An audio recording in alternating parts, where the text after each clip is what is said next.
The fishbowl parade in Portsmouth has been a tradition for more than half a century.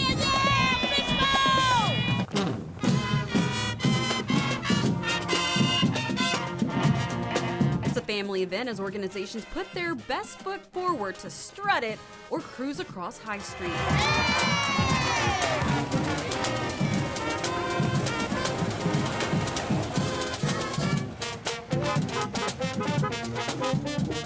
This year, all eyes were on a wave of white leotards hitting every move with precision and sass.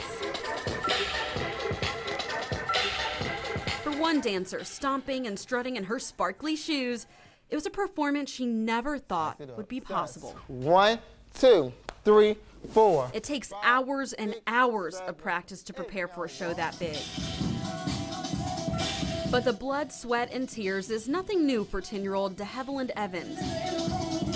I was a fighter. She went through some stuff while I was being poked and catheter, stuff that I know I couldn't go through.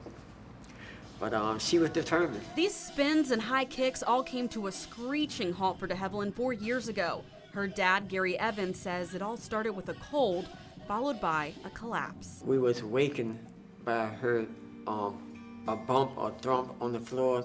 When we looked down, she was laying on the floor and she was just drooling from the mouth. She was crying.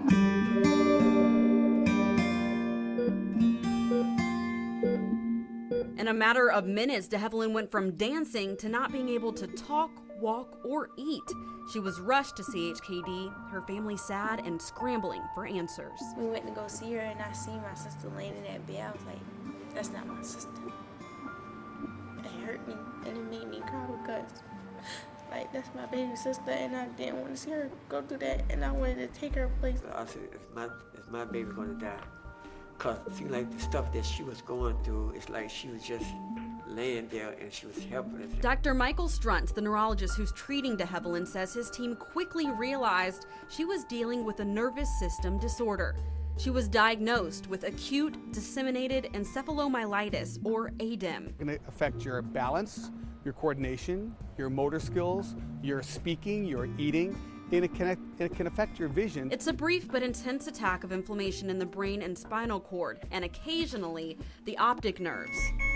This rare disorder, when it happens, doesn't happen over many, many months. It happens over hours or days. Struntz says they treated her with steroids, and she got better briefly, but then went home and got worse. She couldn't see at all.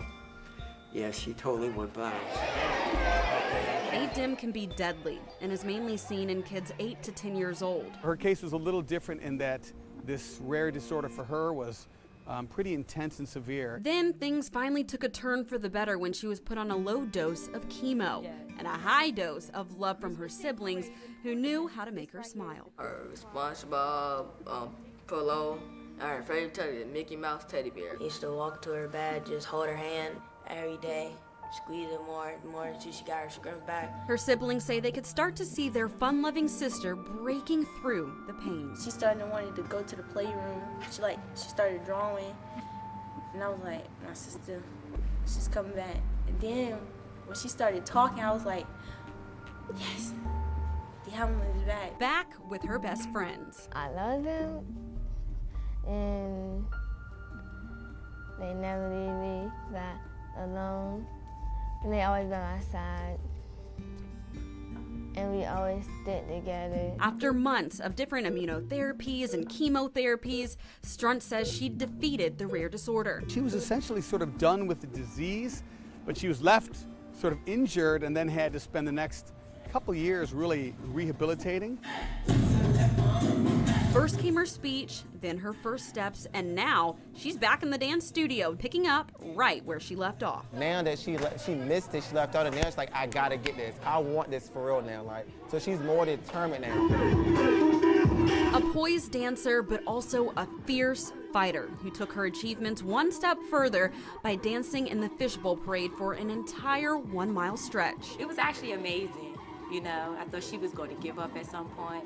You know, I kind of seen her legs a little wobbly a little bit because I know that she still was weak.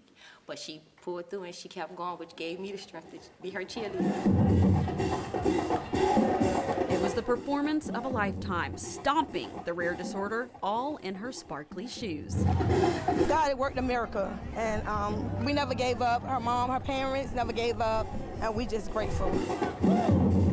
For photojournalist Jack Noonan, in Portsmouth, I'm Aesia Toliver, 10 on your side.